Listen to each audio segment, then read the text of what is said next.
झटपट चविष्ट स्वयंपाक करण्यासाठी 6 टिप्स। घाई गडबडीत केला स्वयंपाक तरी पदार्थ बिघडणार नाहीत। स्वयंपाक करताना काही गोष्टी लक्षात ठेवल्या तरी नक्कीच तुमचा स्वयंपाक खूप लवकर कमी वेळेत होऊ शकतो।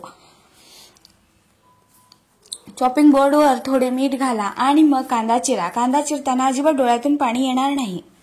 Schezwan rice, fried rice, biryani, pulao, मसाले भात असं काहीही करणार असाल तर भात 5 ते 7 तास आधी शिजवून ठेवा। भात खूप मोकळा होईल। लसूण सोलण्याचं काम सोपं होण्यासाठी लसूण पाकळ्या पोळपाटावर ठेवा आणि त्यावरून अलगदपणे लाटणं फिरवा। लसणाची टरफल निघून लसूण सोलला जाईल। भाज्या बाजारातून आणल्यानंतर धुवूनच फ्रीजमध्ये ठेवा, जेणेकरून स्वयंपाक करताना भाज्या धुण्यामध्ये, स्वच्छ करण्यामध्ये वेळ जाणार नाही। डाळ, तांदूळ, रवा, पोहे, शेंगदाणे नेहमी स्वच्छ ठेवा। त्यात अळ्या, किडे होणार नाही त्याची काळजी घ्या, जेणेकरून ते स्वच्छ करण्यात खूप वेळ जाणार नाही।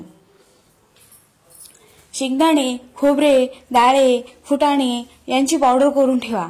पातळ भाज्यांमध्ये ही पावडर घातली की भाजी लगेच दाटून येते आणि पटकन होते।